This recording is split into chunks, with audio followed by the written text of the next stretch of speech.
This is a clip from an earlier live stream. I know you're going to like it, so the link to the full video is down below. Check it out. I'll see you over there.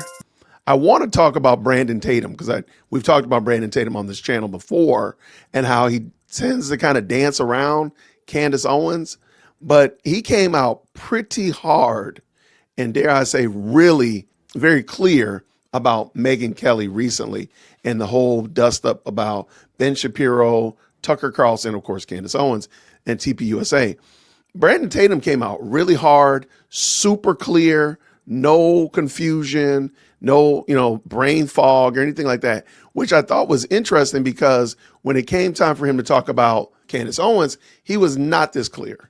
It took 2 or 3 or 4 different podcasts in order for him to get to a place that sounds like he might be possibly speaking correction against Candace. Megyn Kelly, come on in. I like Megyn Kelly. I have always liked Megyn Kelly. I like her podcast. I listen to it all the time. I think she have a lot of insightful things to say. But for whatever reason, Megyn Kelly is making a decision to side on foolery on some of these topics. I mean, absolutely foolery. I don't know why these people have a vested interest in recreating Charlie Kirk's belief systems. They're obsessed with he can't speak for himself. Can y'all let his wife talk for him? If Erica wanted the world to know that Charlie was abandoning Israel or something, I think his wife has the right to say it and prove it. Everybody else that's talking is speculating. And if Erica's not speculating, why are y'all speculating? And it's not that he changed his beliefs on anything other than Israel. Why are y'all so obsessed with Israel? People like me wouldn't even be talking about Israel if it wasn't for people lying and being weird about Israel every day. Let me ask you something. Have you ever Googled your own name? Do it sometime. You'll be shocked how much of your private information is out there, your address, your phone number, and even your family details. People completely lied about the whole thing. All right, let's get to the Megyn Kelly show. So Megyn Kelly goes on to insinuate, in my personal opinion, of this new conversion story of Charlie Kirk and how he was backstage as if he was telling Tucker Carlson, go for it, bro. Go Max. Bash Israel in front of this whole audience. That's a statement come out. And then we're going to talk about Tucker too on this a little bit because either Tucker lied or he's talking about a whole different conversation that him and Charlie had. Let's start with the Megyn Kelly clip. Let's roll the first clip. Charlie, he was important. He was hugely important to the conservative movement, but he didn't do it by discouraging debate or trying to tell one faction they couldn't or shouldn't say something or not saber rattling on something that was like a sacred cow of the administration's. He didn't always do it, but he wanted those discussions to happen. I don't think Charlie would be upset about the debate that's generally happening between, say, Tucker and Ben Shapiro right now in Israel. He would not like how nasty it's getting. He definitely would not support calls to have Tucker, people to stop watching Tucker. Ben's not asking for him to be deplatformed, but clearly he wants him cut out of polite conservative movement circles. He would not be in favor of that. He knew what Tucker was saying, including about Israel, and continued to invite him to Turning Point events. And so I just wanted to tell this story because I think people are misunderstanding. I'll let her finish it. Give me 20 seconds. She conveniently left out Nick Fuentes. Why, Megyn? Why? Now, I'm not telling you how you run your show, but why did you leave out Nick Fuentes? You say Charlie was open for no, he wasn't. He wasn't always open for anybody to have a conversation with anybody. Charlie didn't debate just anybody. And he did not debate Nick Fuentes. And he said Nick Fuentes was vermin, that he refused to debate Nick Fuentes. He said it I heard him say it. He said it on the stage in front of the world. And he never debated Nick Fuentes. Nick Fuentes went on for years complaining that Charlie wouldn't debate him. He got mad at Dinesh D'Souza for debating Nick Fuentes. Megyn, why are you saying this? I don't get it. Finish the clip. Charlie was all for really robust discussions of very tough issues, including Israel and beyond. It's just he wouldn't necessarily lead them because he did have donors and he also was very close with the administration. Okay, let's go to the next clip. This is her Tucker explaining Tucker. got criticized by the pro-Israel crowd for his remarks at the Turning Point event. Charlie also had threats from donors thereafter saying, if you don't get rid of Tucker Carlson, like, we're done. And he had received some threats about that even before Tucker's appearance. And he said, well, I'm bringing him anyway. And that's all been documented. This is kind of water under the bridge. But which I think that it's fair to say that I do not think that was the right decision for Charlie to do. But Charlie is loyal and he don't want to get bullied. So if you're going to bully him, you're going to make him do something, whether it's right or wrong. I don't think it makes sense in the context of Turning Point for Charlie to defy the people who have supported to get this fool on the stage. Like, if we're talking about somebody else, maybe, but he on the stage being stupid. So I just disagree with that. That don't mean I didn't like Charlie, whatever. I love Charlie, but I disagree with that aspect of it. I think he should have just left Tucker out, but I do understand the loyalty aspect of it. I understand that point. I'm not missed on that point. Bro. And I think also, I'm just going to jump in and just add, I do believe that the loyalty issue, in my opinion, really undercut Charlie's the stability. I understand you're loyal to one, and I understand you want to have different voices. You don't want to just have an echo chamber. I totally get that. But not being able to say, let me look at, maybe my friends don't hold a position that we need to be platforming all the time, or maybe platforming his friend, even though we don't have an issue on most topics, maybe this one right here might not be the best.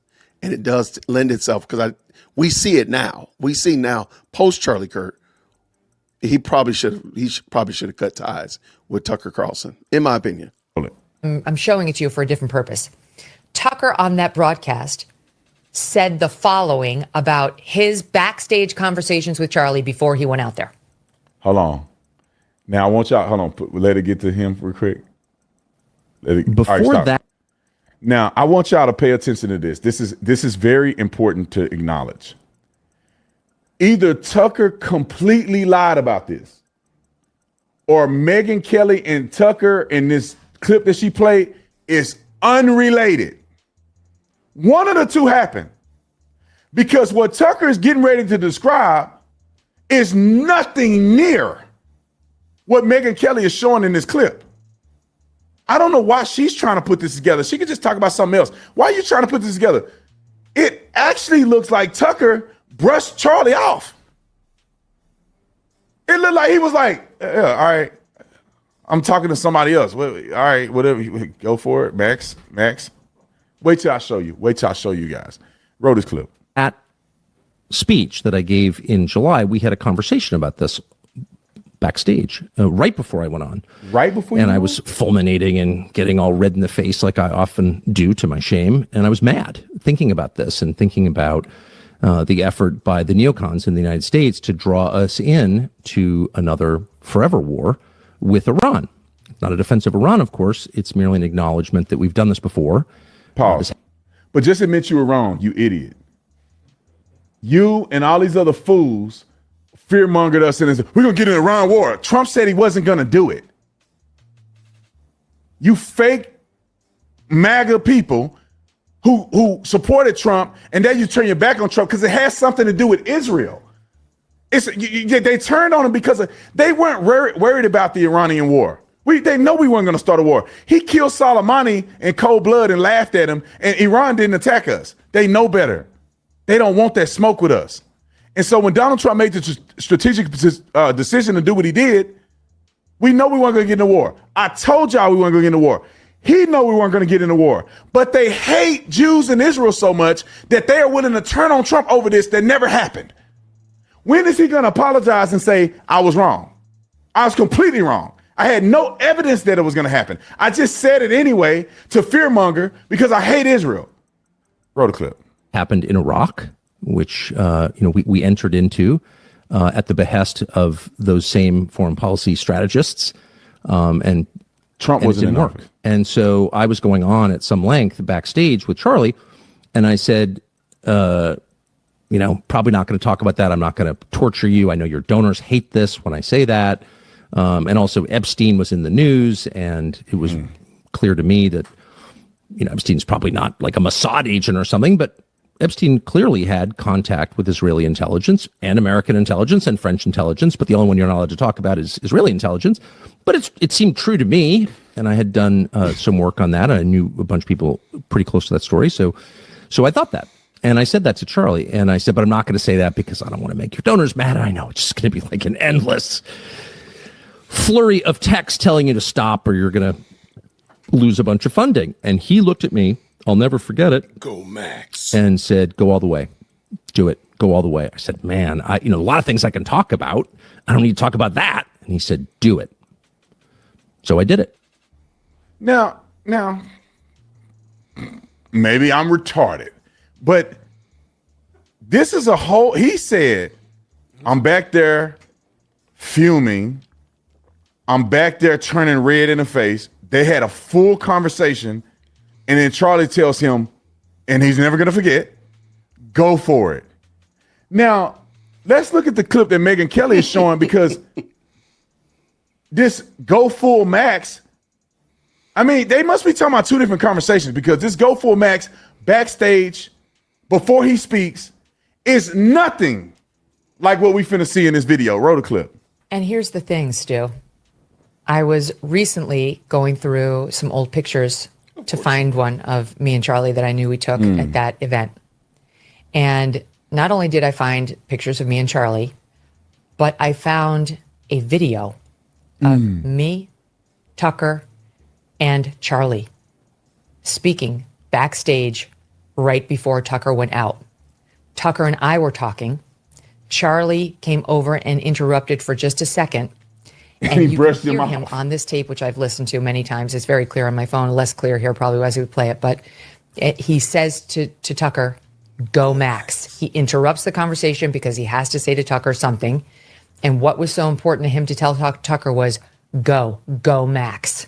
Here it is. But maybe Tucker, y'all watch that video where Tucker talks about he was laying in the bed with his wife and 4 dogs. Maybe one of his dogs is named Max. Is that possible? Maybe Tucker was like, hey, man, I'm thinking about getting the new Ford F-150 Lariat Max or the F-150 Durango series. Which one should I get? And he probably said, go Max. Get the biggest thing. Why is that not possible? This is such a silly comment. Hold on. Time out. Okay. And Megyn Kelly is really short. I didn't know how short she was. He said, this is what, okay, look, go Max. That means that this happened before Tucker went on stage, right? Tucker was saying he was in this deep theological conversation with Charlie Kirk before he went up on stage. Right here, Megyn Kelly is saying that's her, and she's talking to Tucker. So when is this Charlie Kirk conversation happening? I'm not saying it didn't, but this don't match what he was saying. Correct. Now watch Tucker Carlson, the way he treats Charlie Kirk. He's talking to Megyn Kelly. Charlie comes up. I want you to we're going to play this video maybe twice, 3 times. First, I want you to listen to what Charlie said, the Go Max thing, right? Because you can barely hear it, but that's what he says. And then I want you to watch it again the second time, and I want you to just watch Tucker's expression with Charlie. Roll the clip.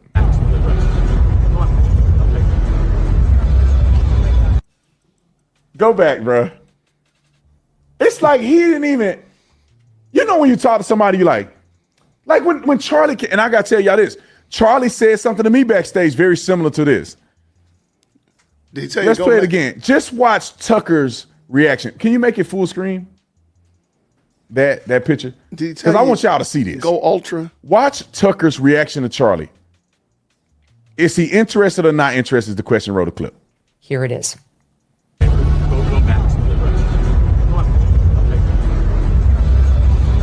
I mean, no posture change or anything. It's quick. It's just happened. It's quick. Whoa. He said, go Max. You know what I saw in that video? Go back one more time. This is what I saw in that video. Full screen. They don't need to see my beautiful face. This is what I saw in that video. I saw that Charlie wanted to have it. Let's stop. Pause here. Charlie wanted it on record that he told Tucker to go Max. if you look at it, there's a person set up clearly that's filming this interaction. Correct. When Charlie says what he says, he looked directly at the camera. And I don't know if it's because he orchestrated this, because Charlie does stuff like this. Obviously, you want to go viral. They want to have these moments. This is what they do. There's nothing wrong with it. But I think that's what this was. This was a video of Charlie saying that, him wanting it on camera, that he had a moment to tell Tucker to go max. But unfortunately, Tucker was not interested enough to give him the time of day, and he just blew. He kind of like whatever, and went back to having a conversation with Megyn Kelly. Roll the clip. That's what I see. Go max. It's like he kind of wanted more of a conversation, didn't it? It's like he said go max, and he kind of stood there and was like, "Am I going to talk to Megyn Kelly?" And all, and then Tucker just turned and didn't even pay attention to him. To be honest, he kind of blew him off. Now, why do I bring this up? Because I think Megyn Kelly is insinuating something, because she has to be on this side of it. Right. She can't be on the Ben Shapiro side, because that's not where the momentum is at. The momentum is not with me, Ben Shapiro, and other Zionists. We don't have momentum right now. People are hating us right now. But the tide will turn, trust me. But the momentum is on that side, so she needs to capitulate to that side. Charlie Kirk backstage said a similar thing to me. He came off stage. I'm setting up, because when you come off stage, they set you up with the mic and they prep you. So when he come off, they let you go on. He comes off like he always do when I see him backstage, and he says something to me. I'm like, "What's up, bro? Good to see you," or whatever. And he go, "Are you gonna talk about Israel? I mean, you're not Israel. Are you gonna talk about Epstein?"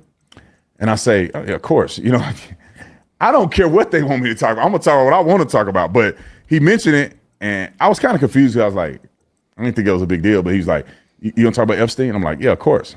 He like, "Go all in, like go all in, bro. Like, cause I can't do it. Go all in." And the way, and I think none of it, obviously, until he dies, and then everybody's making this stuff up about his death. And the way I took it in the moment was that it was obviously the biggest controversy at the time was Epstein. The fact they were bullcorning around with the foul. Donald Trump was being weird about it. He was doing all this old crazy stuff, blaming Republicans, saying, you ain't a Republican if you care about this stuff. And after all the administration was putting out fake binders and all kind of stuff. So people were pissed, man. I was too. Mm-hmm. That's one of the things I disagree with Trump, the way he handled the Epstein files. I disagree with him. I think he messed up in that area. That's why all this stuff is going on. But that's what I took Charlie to represent, was that I can't get out there and blast Epstein, because I got all of this. I got Trump administration, who I'm close to. I got Don Jr., all these people I'm friends with. And so I don't want to get out there and blast this topic and make Donald Trump look bad. Personally, me, I don't care. I'm not trying to make you look bad. I got to tell it like it is, because Trump don't care about telling like it is either. So neither am I. I don't care. So I get out there and say my thing or whatever. We come on stage. "Hey, Tatum, you killed it." All this other stuff. So why are they trying to make it bigger than what it really was? Why is this push? Why don't she just call Erica? Why can't? Matter of fact, I might talk to Erica. I haven't been trying to say nothing to Erica about this. Her husband's dead. Like, what we need to talk about this for? Right. She ain't mentioned it, so it must not be that important for her to mention. It wasn't important to Charlie, and it wasn't important to his wife. That's why she ain't said nothing. But there's a part of me that's like, Erica, just if you want me to say anything, I won't say nothing. If you tell me something, tell me not to tell anybody, I won't say nothing. If you need me to say something you can't say, I'll say it. I don't give a flying flip. I want to know, like, what do you think about this stuff that they're doing? Why are they characterizing Charlie as a certain way? Now, I got more evidence that I want to share with you real quick, because for them to insinuate that Charlie was like afraid of his donors to get on stage and criticize Israel. Do I need to show you exhibit A, B, and C? I guess I do.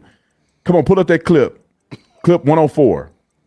This is Charlie at the Patrick Bet-David on the Patrick Bet-David podcast. Now you tell me, does Charlie seem like he does seem a little hesitant, but he said it anyway. Do it seem to you like he cannot speak on this or his donors are going to do nothing? He did it right here. Roll the clip. Netanyahu now has an emergency government and a mandate to lead. I'm not willing to say to go so far that saying that Netanyahu knew or there was intelligence here, but I think some questions need to be asked. Was there a stand down order? Was there a stand down order? 6 hours? I don't believe it. Israel's the size of New Jersey. When I took a helicopter ride from Jerusalem to the Gaza border, it's 45 minutes. Wow. 6 hours. They're live streaming the killing of Jews. Did somebody in the government say stand down? That is a legitimate, non-conspiracy question. The whole country is the IDF. The whole country is. Yeah. And you're trying to tell me that they're going to concerts and kibbutzes and schools and by reports 6 hours. Let's say it's 3 hours. That's suspect. Go ahead, Rob. It's also not like a right-wing reporting. This is from the New York Times. The long Okay. wait Thank for you. help. So openly, he's criticizing Israel. Right. I knew Charlie. Now I wasn't talking to him like right before he died. So I don't really know what he was thinking about it at the time.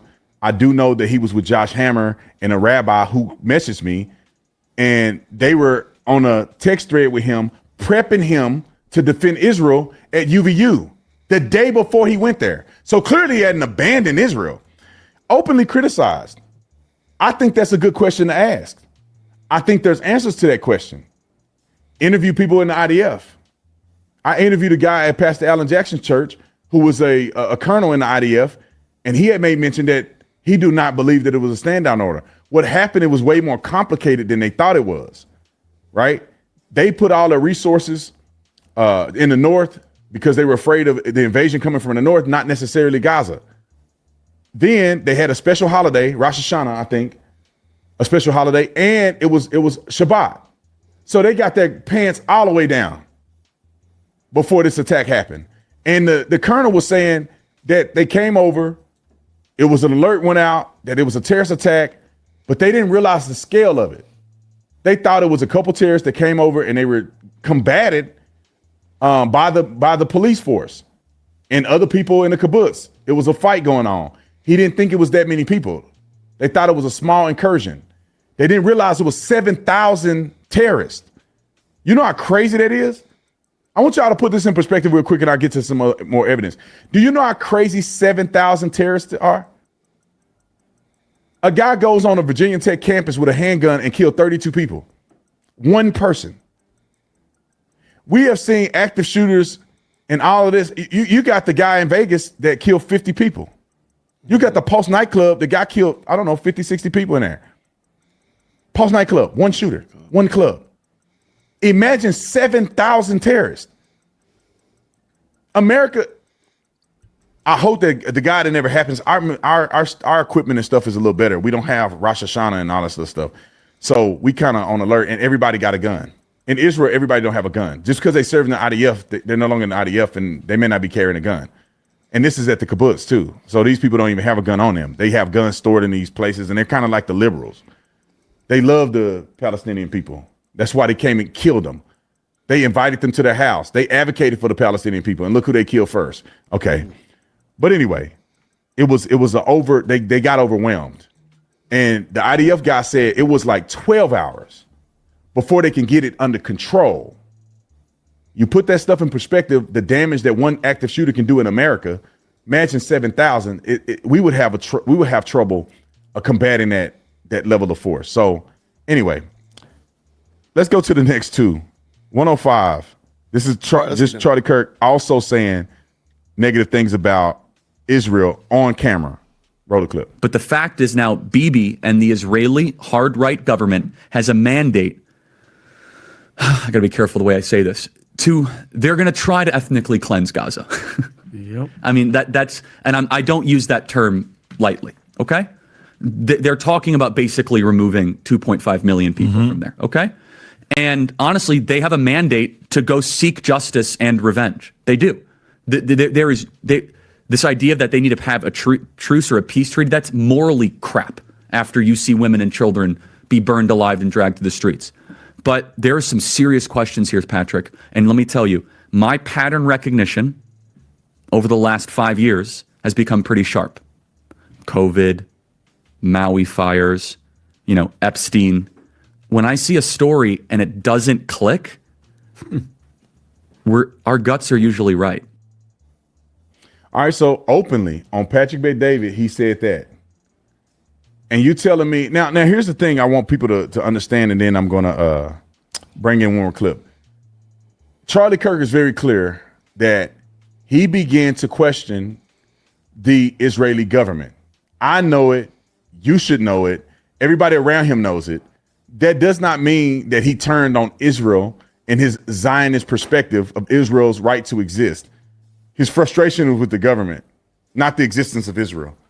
People say he changed. No, he became more critical of the government. He wrote a whole letter to Benjamin Netanyahu of his criticism constructively. Right. So there's no question that Charlie Kirk became more critical of the Israeli government. Charlie Kirk was on a podcast. I mean, he was on a stage not the other day saying that he disagreed with the government of Israel. He disagreed with the fact that they are pushing LGBTQ and all this other crazy stuff. He disagreed with that. But he would never change his belief that Israel has a right to exist as a Zionist. He said it on camera. I'm going to find the clip. Let's get the last clip in, 106.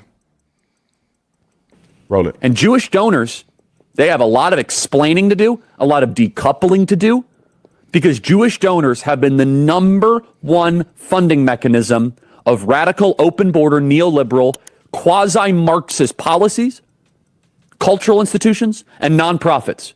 This is a beast created by secular Jews. And now it's coming for Jews, and they're like, what on earth happened? And it's not just the colleges. It's the nonprofits, it's the movies, it's Hollywood, it's all of it. It's like time for you guys to wake up and say no more, draw a line in the sand. I don't care if you hate me. Now, look, I agree with him 1,000%. Anybody with a brain stem can criticize secular Jews and understand that every Jew ain't the same. You should criticize secular Jews. Secular Jews are just as ignorant as black folks. Dang, black people still vote for these Democrats, ain't done nothing. Secular Jews out there voting for Mamdani. Am I going to get canceled now? Because I'm saying, no, you don't get canceled for being rational. You get canceled for lying and pushing conspiracy theories. But Charlie Kirk said it openly, didn't he? On his show, in front of the world. And you telling me on stage, he's telling Tucker, go Max. Like he can't say anything. He said it.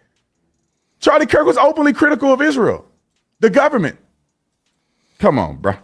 All right. Shout out to Officer Tatum. You know what? Hey, I give Tatum grief because I think he definitely soft pedaled on Candace, but I think he's right on the money there. What do y'all think? Comment down below.